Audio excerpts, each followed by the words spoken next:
1776년 3월 조선의 궁궐 한복판에는 아직 채 가시지 않은 겨울의 한기와 함께 서늘한 피바람이 불어닥치고 있었습니다. 52년이라는 긴 시간 동안 조선을 통치했던 영조가 승하하고 그 뒤를 이어 제22대 왕 정조가 보위에 올랐습니다. 24세의 젊은 왕, 그의 눈빛은 슬픔보다는 서리빨 같은 결기로 번뜩이고 있었습니다. 즉위한 지 불과 수개월, 왕권이 채한. 정되기도 전인 그 시점에 궐 안에서는 끔찍하고도 단호한 복수극이 시작되었습니다. 그 칼끝이 겨눈 곳은 조정의 정적들이 아니었습니다. 놀랍게도 그 대상은 선왕 영조의 지극한 총애를 한몸에 받으며 내명부에서 무소불위의 권력을 휘둘렀던 후궁, 숙의 문씨였습니다. 정조는 즉위와 동시에 그녀를 궁 밖으로 내쫓았고 종국에는 사약을 내려 그녀를 죽음의 나락으로 밀어넣었습니다. 도대체 그녀는 누구였기에 새로운 왕은 즉위하자마자 그토록 서둘러 할아버지의 여인을 처단해야 했을까요? 그녀는 과연 어떤 씻을 수 없는 죄를 지었기에 왕의 분노를 사게 된 것일까요? 이 이야기는 단순한 여인들의 궁중 암투가 아닙니다. 이는 조선왕실 역사상 가장 어둡고 비극적인 비밀, 그리고 아버지를 잃은 아들이 가슴속에 묻어두었던 24년간의 처절한 복수, 극을 담고 있습니다. 사건의 발단은 24년 전인 1751년 겨울로 거슬러 올라갑니다. 창경궁 정각 위로 무겁게 내려앉은 잿빛 하늘처럼 궁 안에는 깊은 슬픔이 드리워져 있었습니다.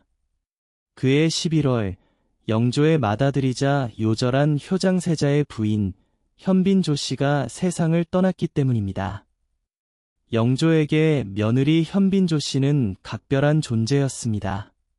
자식보다 먼저 간 며느리의 죽음에 영조는 비통함을 감추지 못하고 친히 빈전, 임금이나 왕비 등의 관을 모신 전각을 찾아 곡진히 정성을 다했습니다. 왕의 슬픔에 궁인들도 숨을 죽이던 그때 바로 그 신성하고 엄숙해야 할 빈전에서 누구도 예상치 못한 충격적인 일이 벌어졌습니다. 당시 현빈조 씨를 모시던 궁녀들 틈에는 문씨라는 젊은 여인이 있었습니다. 그녀는 별감 문성국의 여동생으로 그저 조용히 주인을 섬기던 평범한 궁녀에 불과했습니다. 상주인 영조가 며느리의 빈소를 찾던 중 우연히 이 젊은 궁녀를 보게 된 것이 모든 비극의 시작이었습니다. 슬픔에 잠겨 있어야 할 왕의 눈에 찰나의 순간 욕망의 불꽃이 튀었습니다. 영조는 느리의 상중이라는 사실도, 그녀가 죽은 며느리를 모시던 궁녀라는 사실도 잊은 채 문씨에게 승은을 내렸습니다. 이는 당시 유교사회인 조선의 법도와 도덕률로는 도저히 용납될 수 없는 파격적이고 부적절한 처사였습니다. 며느리의 장례식 중에 그 며느리의 손발이 되어주던 궁녀를 취하여 잠자리를 갖는다는 것은 폐륜에 가까운 행동이었습니다. 하지만 절대 권력자 영조는 개의치 않았습니다. 심지어 죽은 며느리의 처소를 그 궁녀에게 내어주기까지 했습니다.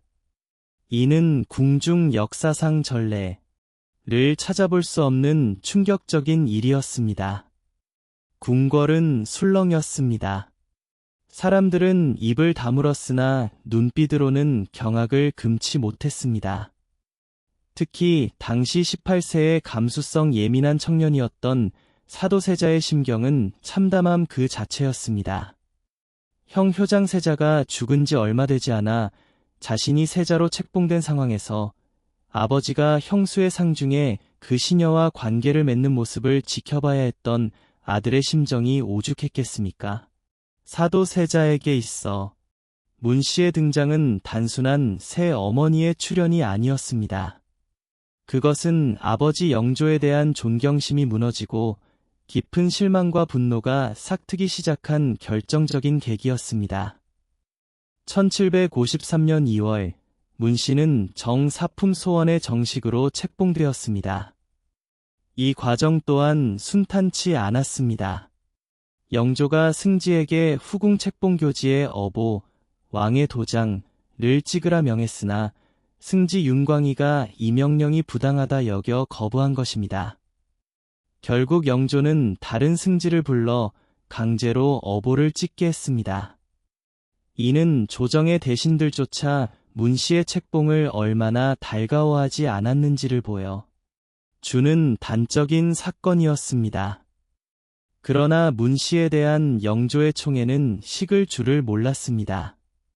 1753년 3월에는 장녀 화령옹주를, 이듬해인 1754년 5월에는 차녀 화기롱주를 낳으며 그녀는 명실상부한 영조의 가장 사랑받는 여인이 되었습니다. 환갑을 바라보는 나이에 연이어 딸을 얻은 영조는 기쁨을 감추지 못했고 문씨의 위세는 하늘을 찌르듯 높아졌습니다. 하지만 화려한 비단옷 속에 감춰진 문씨의 진짜 모습은 탐욕스러운 야심가였습니다. 그녀는 오빠 문성국과 결탁하여 본격적으로 궁중 정치에 개입하기 시작했습니다. 한중록의 기록에 따르면 문성국은 동궁전의 별감들과 내통하고 있었습니다. 이 별감들은 사도세자의 그림자처럼 붙어다니며 그의 일거수일투족을 감시했고 동궁에서 일어나는 크고 작은 모든 일을 문씨에게 보고했습니다. 문씨는 이렇게 수집한 정보를 교묘하게 왜곡하여 영조에게 일러바쳤습니다. 사도세자가 무심코 던진 말 한마디, 사소한 행동 하나까지도 빠뜨리지 않고 부풀려 영조의 의심을 부채질했습니다. 해경궁 홍씨는 한중록에서 당시의 상황을 이렇게 묘사했습니다. 영조께서 모르실 때도 의심하셨는데 날마다 문씨의 참소를 들으시니 불쾌하신 마음의 부자 사이는 갈수록 나빠지기만 했다. 해경궁 홍씨는 문씨 남매를 가리켜 요녀, 간적이라 불렀습니다. 요녀는 나라를 어지럽히는 여우 같은 여인, 간적은 간사한 역적을 뜻하니 궁중 내부에서 그녀를 바라보는 시선이 얼마나 증오에 차 있었는지 짐작할 수 있습니다. 문씨의 모함은 날이 갈수록 대담해졌습니다. 창경궁 낙선당에서 화재가 발생했을 때 정조의 훗날 증언에 따르면 문성국은 이를 사도세자의 소행으로 몰아갔습니다. 아무 잘못도 없이 방화범으로 몰려 아버지에게 호된 꾸지람을 들은 사도세자는 억울함과 절망을 이기지 못해 저승전 앞 우물에 뛰어들어 자살을 시도하기까지 했습니다. 문씨의 야욕은 여기서 멈추지 않았습니다. 야사에 전해지는 이야기는 더욱 충격적입니다. 그녀는 딸만 둘을 낳은 것을 한탄하며 자신의 지위를 공고히 하기 위해 사가에서 몰래 사내아이를 들여와 왕자라고 속이려 했다고 합니다. 다행히 영의정 이종성에게 발각되어 무산되었지만 만약 이것이 성공했다면 조선왕실의 혈통이 뒤바뀔 뻔한 끔찍한 대역죄였습니다. 문씨의 횡포는 아나무인이었습니다. 그녀는 영조의 총애만을 믿고 궁중의 위계 질서를 무시했습니다. 심지어 사도세자의 생모이자 자신보다 품계가 훨씬 높은 영빈 이씨에게 대들다가 대왕 대비 인원왕후에게 불려가 회초리를 맞는 사건까지 벌어졌습니다. 하지만 그때뿐 그녀의 오만함은 꺾이지 않았습니다. 1771년 문씨는 마침내 종 이품수규로 승격되었습니다. 미천한 궁녀 출신으로 오를 수 있는 최고의 지위까지 오른 것입니다. 그녀의 권세가 절정에 달했을 무렵 사도세자와 영조의 갈등 또한 돌이킬 수 없는 파국으로 치닫고 있었습니다. 문씨가 20년 가까이 끊임없이 쏟아부은 이간질이 독이 마침내 효과를 발휘한 것입니다. 영조는 아들을 역적처럼 의심했고 사도세자는 아버지의 광적인 질책 속에 정신적으로 병들어갔습니다. 그리고 운명의 1762년 윤 5월 조선 역사상 가장 비극적인 사건인 이모화변이 터졌습니다. 영조는 친아들 사도세자를 뒤주에 가두라는 잔혹한 명령을 내렸습니다. 한여름의 땡볕 아래 좁디 좁은 뒤주 속에서 세자가 물 한 모금 마시지 못하고 8일간 고통 속에 죽어가는 동안 문씨는 과연 무엇을 하고 있었을까요? 야사에는 소름 끼치는 이야기들이 전해집니다. 문씨가 세자가 갇힌 뒤주 주변을 맴돌며 조롱 섞인 말을 던졌다거나 심지어 뒤주에 침을 뱉으며 쾌재를 불렀다는 이야기까지 있습니다. 정조실록과 같은 정사에는 기록되지 않았지만 당시 사람들의 입에서 입으로 전해진 이 이야기들은 문씨가 세자의 죽음에 얼마나 깊이 개입되어 있었는지를 보여주는 반증입니다. 그리고 그 참혹한 현장에는 11살의 어린 세손 훗날의 정조가 있었습니다. 아버지가 뒤주 안에서 신음하며 죽어가는 모습을 무력하게 지켜봐야 했던 소년의 눈에 문씨는 아버지의 죽음을 방관하고 즐기는 악마와도 같은 존재로 각인되었을 것입니다. 사도세자의 죽음 이후 문씨의 위세는 꺾이기는커녕 더욱 등등해졌습니다. 가장 큰 방해물이 사라졌다고 여긴 그녀는 거칠 것이 없었습니다. 심지어 훗날 정조의 최측근이 될 원빈 홍씨의 오빠이자 좌의정인 홍락성을 무시하고 조롱할 정도였습니다. 그녀는 한 가지 치명적인 사실을 간과하고 있었습니다. 죽은 사도세자에게는 영민한 아들이 있었고 그 아들이 언젠가 보위에 올라 이 모든 것을 심판할 수 있다는 사실을 말입니다. 1775년부터 정조가 병든 할아버지를 대신해 대리청정을 시작했을 때도 문씨는 별다른 위기감을 느끼지 못했습니다.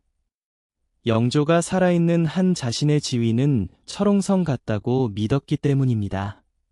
하지만 권부 10년 이라 했던가요? 1776년 3월 10일 52년간 조선을 호령하던 영조가 승하했습니다. 그리고 바로 그날 24세의 젊은 왕 정조가 즉위했습니다. 과인은 사도세자의 아들이다. 정조는 즉위일성으로 자신의 정체성을 천명했습니다.